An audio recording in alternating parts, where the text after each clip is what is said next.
This is the 3pm Takeover, Radio Northern Beach's only drive-home show. Keep it right here for a whole hour of fresh hits and entertainment for your Wednesday afternoon. Here we go. This is American Pie and Dog Days Are Over by Don McLean and Florence and the Machine on our mashup special.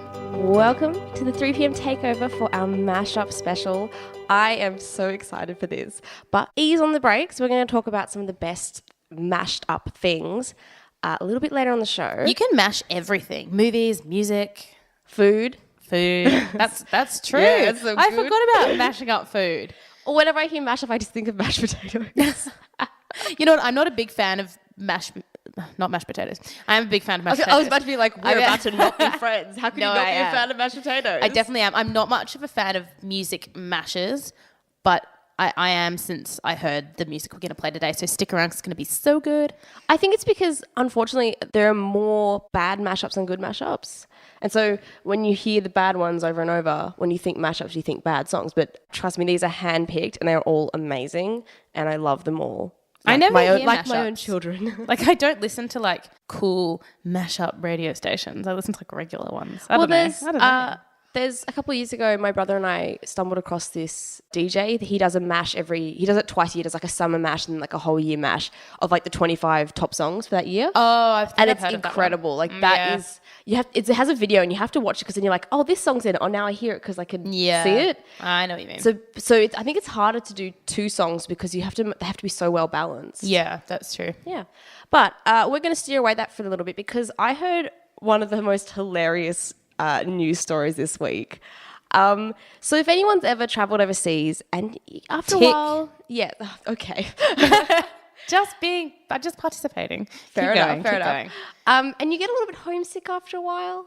And you start to, I always get homesick. When I was really young in like primary school, I used to get homesick on school camps. Oh, bless. I know, I was one of those kids. Like, thank God I'm away. I loved being home, but I always loved camp as well.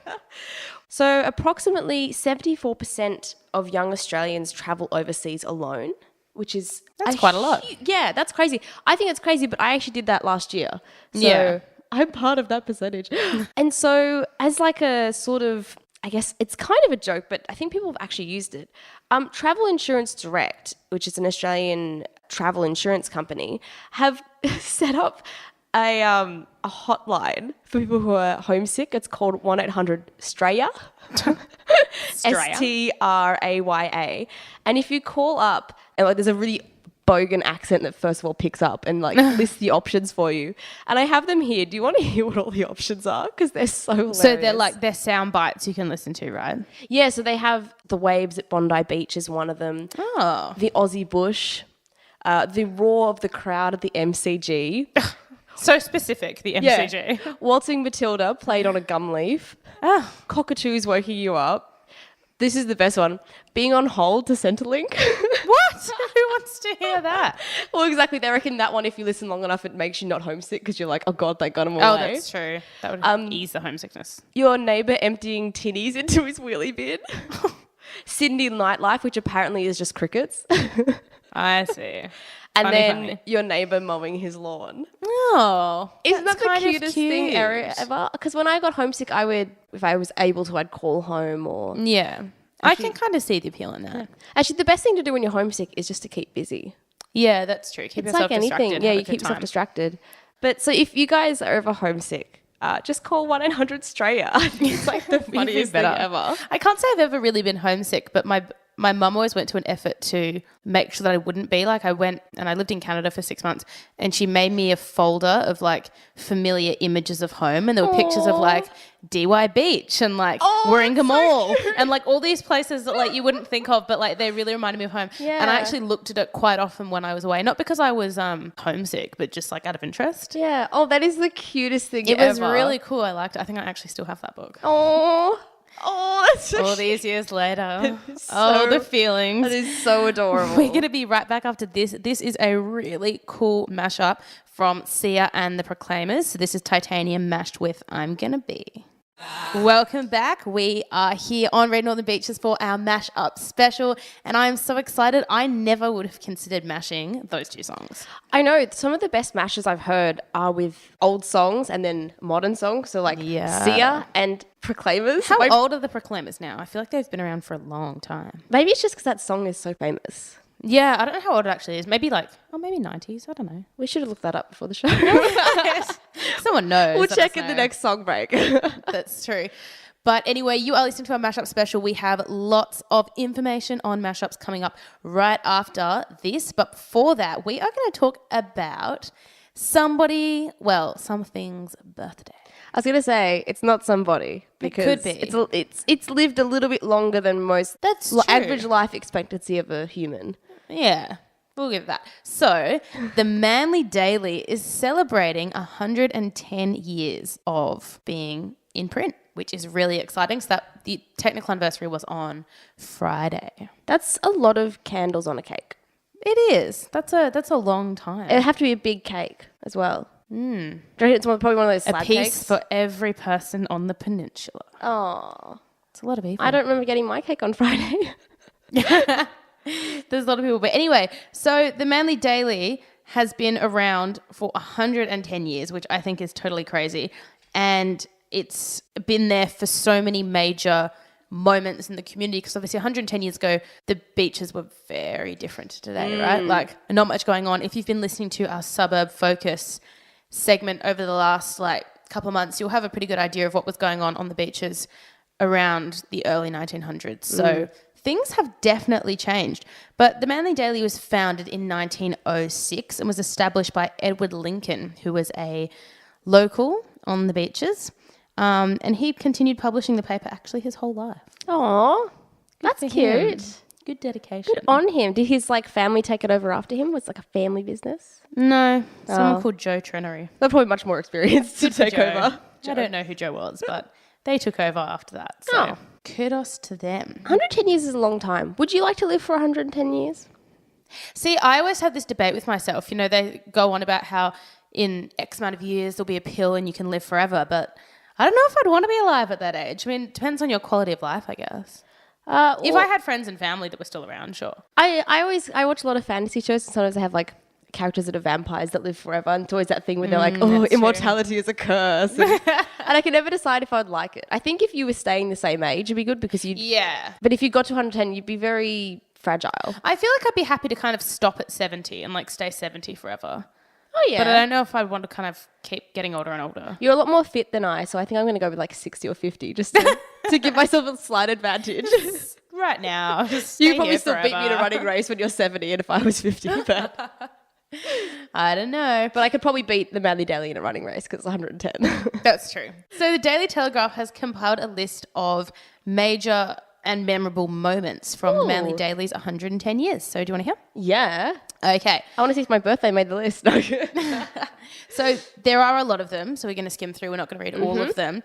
But one of the first major things that they covered was the formation of the Warringah Council in 1906. Oh, wow. And of course, 110 years later, obviously they have just recently covered the amalgamation of all of the councils. Of course. So it's come in a loop just in time for its birthday. That's so neat. It is neat, isn't it? Very clean cut and it's so full circle is the word I'm looking for. It's so full circle. So full circle. Come in a circle. In 1909, the first flight of a heavier-than-air machine, which took place at Narrabeen Beach. Whoa. You think that'd be more of a well-known fact? Yeah. That's so cool. It is cool, right? And then during the 1850s, there was a lot of coverage of the tram lines, so the one that opened from Manly to the Spit, crossing Middle Harbour, and then from Manly to Brookvale and Coleroy to Narrabeen. Oh, wow. People were doing things in the old days. No, they weren't. And then they were sitting around waiting for electricity and the internet to be invented. That's true. And then, of course, the First World War was covered greatly in the Manly Daily. People that left the beaches region to go and be soldiers. And shipwrecks. Do you remember this? In 1919, there was a massive ship. Do I personally remember it from 1919? No. Do you remember I actually the story of it? In DY, there was a massive ship that was stranded. Oh, wow. On the beach. Very excited. Wow. And the opening of the Roseville Bridge in 1924. Cool. Which linked the beaches to the North Shore for the first time. So before that, they used to, people would queue up and they'd get punted across Middle Harbour. Oh, of course, because that was the only way that they could get across. But anyway, the Manly Daily has been there for droughts and for births and for deaths and for natural disasters and for building and for good things and for bad things, and it's still going strong, which is great for our community. I think community newspapers are exceptionally important. So definitely. Yay for local news. Yes. Happy birthday, Manly Daily. Hope you had a good one. And keep going for another 110 years. I was going to say, how many years? I was about to be like, I'm excited to celebrate the 220th, but I don't think I'll be around unless they invent that cool pill. I was going to say, you might get that pill and you'll be fine. Yeah. We'll be back after this. Welcome back to the Takeover Mash-Up special. That was Cooler Than Me by Mike Posner, mashed with Gold on the Ceiling by the Black Keys, which, that's such a good song. Great. Isn't that a good mash? Right? Yeah. That was a song request actually from Jason, and that is the best song request. Yeah, excellent song request, Jason. I'm 100% happy with that one. I feel like Jason's requested a song before. Maybe. Good for him. Probably. Thanks, good Jason. music knowledge then. That's true. So we're going to talk a little bit about mashups. Victoria? Yes. Do you like mashups? Yes. This was your idea for this special, actually. Yeah. We often take a listener idea, but this month we took Victoria's idea. In fairness, this was sparked off a listener. I was talking to a friend about music, and they were like, have you heard this song? They played it, and I was like, is this a mashup? They're like, yeah. And my brain went, oh my God, we should play a mashup special. Special. Yeah. That's true. So I'm going to talk you listeners through a little bit about mashups, which sounds silly. Give us the mashup 101. But you may not know. So mashup 101. So a mashup can be known as a mashup, blend, bootleg, or for some reason, bastard pop rock. Oh, I'm not a fan of the last name. I don't know why it can be called that. But anyway, so it's a composition created by blending two or more pre-recorded songs and usually overlaying the vocal track of one of them so that they mesh with the other one to the extent that they sound like they're one song. Yeah, so at the start of the show, we said that we think that a well-made mashup song is when the songs are balanced. And that's because, like Hope just said, that because you overlay them, if they're at very different beats or very different styles of song, they're not going to balance each other well. It's true. And what's interesting is mashing music has actually, it's dated back from when music first started to be recorded, and it can be found in a lot of traditional folk music. Really? Yeah, where they mash different folk tunes together. So the original DJs. Yeah, it's been happening since music was recorded, which is really, really cool. And I didn't really actually know that. That's insane. Yeah. But anyway, as I said, I'm not the biggest fan of mashups, but I've always had a couple of people in mind who I hoped to mash up for music and also for movies. But do you mean mash up or collaborate? Like, do you want them to have pre-existing songs mashed together, or do you want those artists to work together on a new song? Probably both. As we're talking about mashups, we'll stay with that. So I would there are songs that I would like to mash, or artists that I feel are similar, so their songs would mash well together. And what's interesting is on this special, all the songs are really different. They're from different genres and different time periods and stuff. But I always imagine really similar people mashing songs. I think that's where the most surprising and best mashes come, when you have things like American Pie, an absolute classic, with a Florence and the Machine song, which is our first song, and you're like, these songs go together. These totally songs, just what these shouldn't go together. Yeah, but it does. So in terms of music, there are 3 sets of people that I would like to hear their songs I'm excited mashed into each other. So yeah, I would like to them collaborate, but I would also like to hear their current songs mashed together. So I don't know how this has not already happened, but Pitbull and Flo Rida.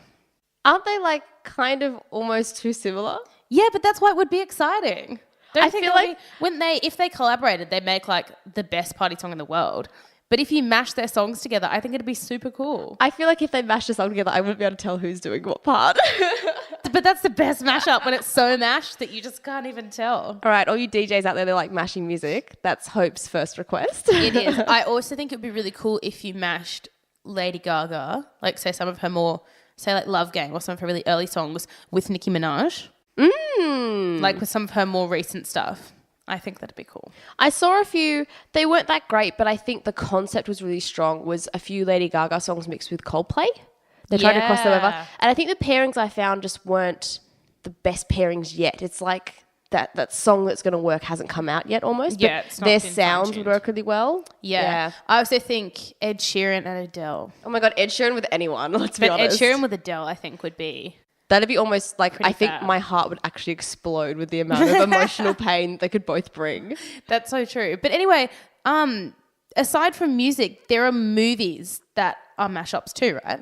Yeah, I mean, my one key example that comes to mind is Baz Luhrmann's Romeo and Juliet is like a modern story, but it's with old Shakespearean language. And that is like, in my mind, that's a mashup, and it's so clever because it was technically, I guess, pre-recorded. It had already been pre-written, all the dialogue. He just said it around the most fantastical visuals and storytelling. Like there's a kind of technique in film. I can't remember what it's called, but it's like a mashup. There's a special word for when you take a pre-established character from another film and you use them in your film, but as their character, not to do with your film. Like they've just walked through and kind of Like a added cameo? themselves. Kind of like a cameo, but like a character cameo, which is really, really cool. Like, did you see the Lego movie?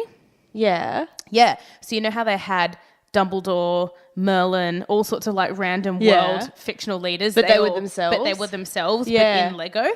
Yeah. Like that's a form of mashup because you take pre-existing things and you blend them into other worlds. Yeah. Which is what a lot of video games do, I think. Yeah, it's true. There's a couple, but often they have to stick within the same company. So the whole, the Kingdom Hearts games, they're all Disney, and they've sort of created their own original characters for the Kingdom Hearts game. But there's like Mickey Mouse and Donald Duck are actually in there as Jack well. Sparrow. Oh, is he in there as well Yeah, now? he's in Oh, there. wow. There's all sorts of people in there. So it's cool. You have to kind of, you have to borrow from characters that are already yours. But that's like, I didn't realize until I was a lot older that in a lot of Disney films, they have characters from other Disney movies that go through the background all the time. They like doing that. And they'll have like little callbacks to other films. Like I think, the door in Monsters, Inc. Yeah. That door is in a couple of films in the background. Wow. And it always amazes when people pick this kind of stuff up. I'm like, I did not see that the first time round because it's like sitting in the corner or something. Yeah. It's ridiculous. It's amazing though I started watching films that I watch all the time that I've seen heaps of times. I try to watch them now and not look at what you're supposed to. I try to look in the background and it's amazing what you pick up. Yeah, I like trying to do that as well. But then I also get like really caught up in the story because I know it and I love it. I'm like, oh, I'm not looking in the background. So do you have any favourite mashes of music, movies, anything? I don't know. I think I used to love when I was a kid and like Disney Channel or Nickelodeon would have like Hannah Montana and The Sweet Life of Zack and Cody and they do like a combined episode. Oh my God, I loved that kind of thing. They were so and you were great. like, oh my God, they exist in the same world and they know each other. But it really trips you out that they know each other and it's so weird. Yeah, I used to love that when was they did weird. those. I think there was a while away they did like 3 or 4 shows and you're like, oh, too much. That is so trippy. Yeah, I used to love those. Like, yeah. And they did them with the cartoons sometimes. Like Cartoon Network they'd have like, I've seen that. like a huge like amazing race thing, and they'd have like all the different like TV show characters in like a car racing, and they kind of they'd like talk to each other and they'd associate with each other. But it was weird because you're like, no, you're all from separate shows, but they all came together to do like some car race or something. Yeah. That's crazy. I've seen a few of those, and on Cartoon Network, I've seen a special where the the TV show Fairly Odd Parents, where the two like Cosmo and Wanda, they're the ones, went on a mission with the Powerpuff Girls. Yeah, and then It was really strange. and so it's weird, and it's weird when they do cartoons that have like a classic style. So like I think Fairly Odd Parents, if you drew anything else in that exact style, you'd know it's Fairly Odd Parents. Yeah. And they would do Fairly Odd Parents in the style of like the Rugrats, which is a completely different drawing style, and you instantly know, oh, this is Rugrats. Like it's so weird when they do that. Yeah. But anyway, before I get too weirded out, we're going to head into some more songs.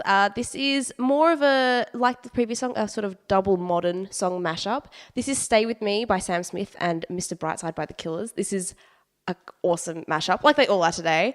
So we're going to head into it. Enjoy. We'll see you on the other side.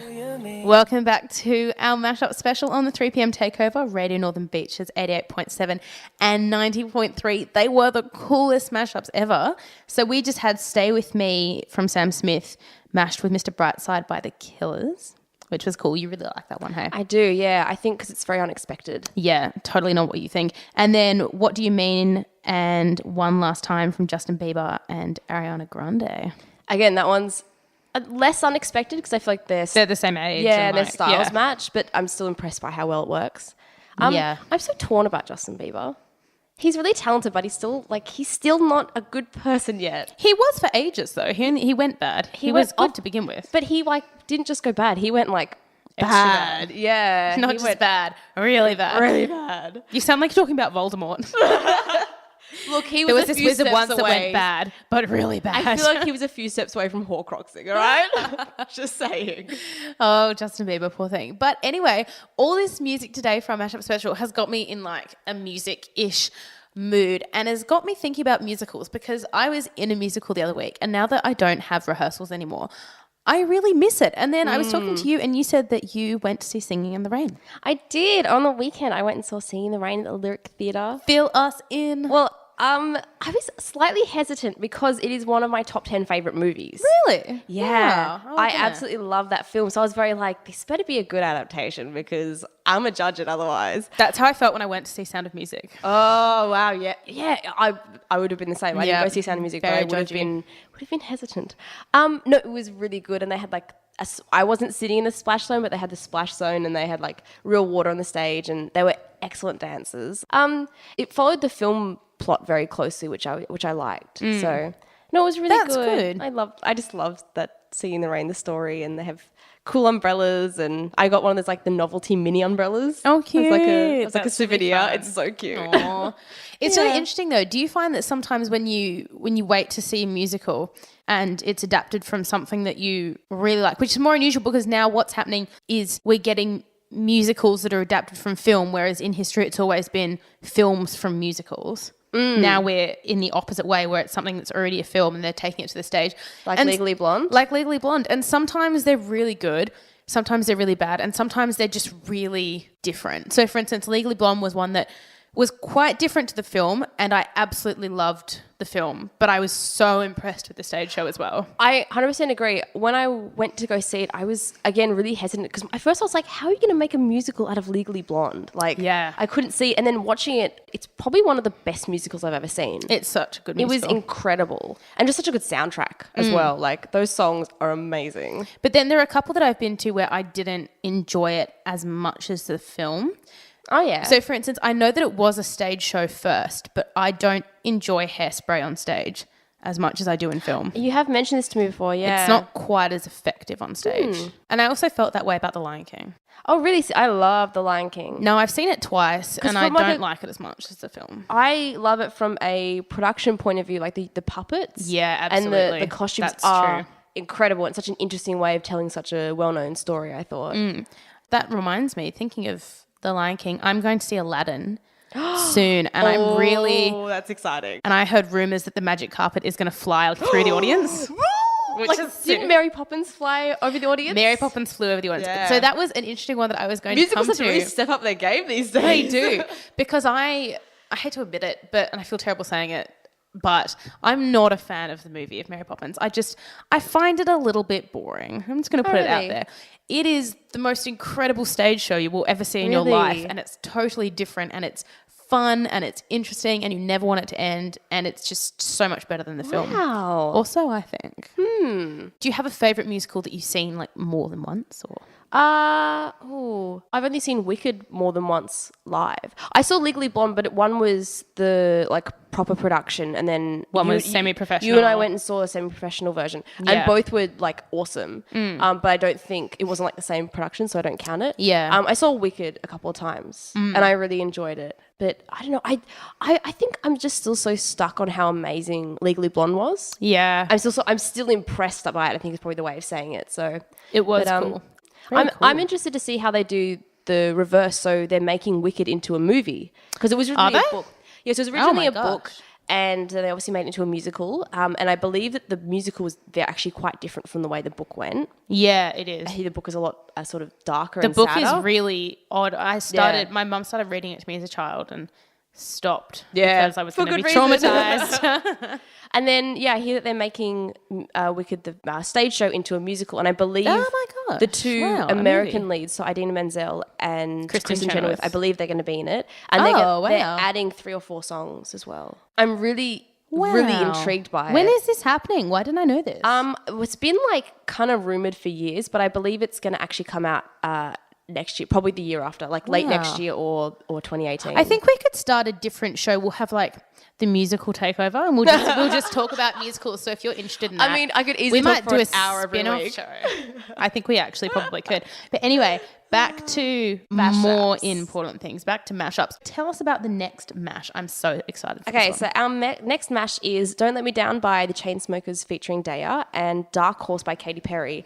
Be prepared for your ears to explode with amazingness. That's all I'm going to say. It's amazing. Welcome back to the 3pm Takeover. That was Don't Let Me Down by Chainsmokers featuring Daya, mixed with Dark Horse by Katy Perry. Did I not say it was a great mix? Like, you're correct. I'm imagining all of you out there like, whoa, and that is the correct response. That's the only response. You should be sitting in your cars on the radio or streaming over the R&B website being like, wow. That's so amazing. Yep. But anyway, if you guys haven't noticed the time, it is unfortunately the end of the show, which went really quickly. I guess amazing music does that. Time flies when you're listening to great music. It's true. I feel every time our specials are over, I feel sad. I know. But it does mean that it's time for Suburb Focus. This never gets old. My goodness. Today, for Suburb Focus, we are going to French's Forest. Ooh. And I have a story about French's Forest. I was on a bus a few weeks ago that was going to that area, and somebody had an argument with the bus driver. I hate when people argue with the bus driver. So do I. It's so stressful. And she was trying to argue that it was called French Forest. Ugh. And the bus driver was like, no, it's French's Forest. Why is she arguing with the bus driver And she was about arguing, this? and then she wanted everyone on the bus to back her up. And everyone was like, it's not French Forest. But anyway, French's Forest. So tell me about it. I will. So prior to the arrival of the First Fleet, the French's Forest area was the home of the Guringai people, which is where, of course, we know the word Guringai came from. Guringai language group of Indigenous Australians. Cool. And Governor Phillip himself actually personally made a number of journeys around French's Forest.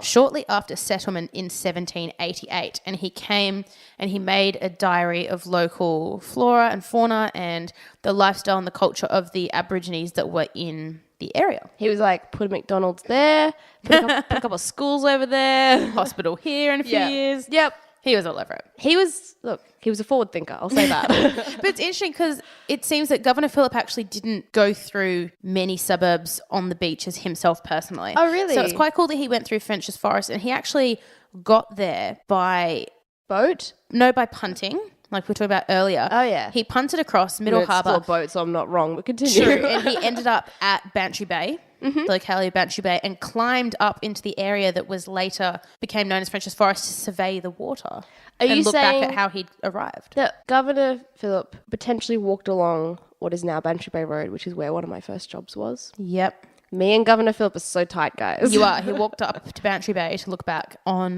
the water. I went, have a Eurofest here once a year. And what's interesting is French's Forest is not actually the first name of the area. Oh, really? No. So before it was called French's Forest, it was actually called Rodborough.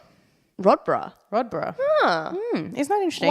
Is there why they changed it? The French come and like, guys, it's our forest. Get out. I presume Rodborough would have been somebody's surname. But I don't know how that happened. But it changed to French's Forest in 1853. And it's one of the only suburbs that is now a developed suburb that was rural for the whole of the 19th century. Whoa. So when it did become commercial, it was really quick. Wow. Yeah, that is quick. Yeah, really, really fast. It's got one of the highest percentages of houses versus other types. So like that includes like townhouses, apartments and whatever else. So 97% of the suburb is houses.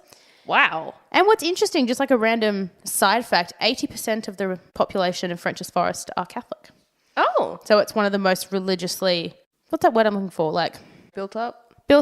That's not the word, but you'll know what I mean. One of the areas that has a concentration of a certain thing, and it seems to be Catholics in French's Forest. So there we go. That's very topical because the census is coming up this weekend. I'm actually really interested for this census to come up because Suburb Focus has got me into like statistics of local things. I'm actually genuinely excited. Maybe we'll have to do Suburb Focus all over again next year because there'll be so much more information. All the information is updated. Start again. We're not doing that. I was 100% joking. I might die if we do Suburb Focus again.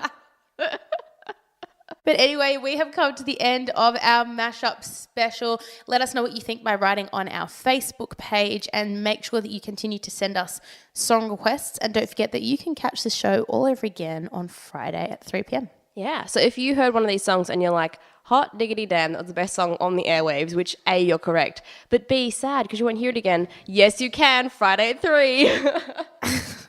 You're so funny. Thank you. There will also be, the playlist will be up online as usual, so you will know all the best music that you heard today. We're going to put the links, because a lot of these are on YouTube because people make them and upload them to YouTube. So we're going to put the links for all these songs so that you can actually find them yourself again. Cool. Yeah. So in saying that, have an excellent week. We'll see you on Friday for the repeat, or next Wednesday for a non-special. Our last song is, again, a really interesting mix. The weirdest mix of them all, I feel. Yeah, so this is the Bee Gees mix with Nelly. I know, hold on to your hats. It is Staying Alive and Hot in Here. Have a great week.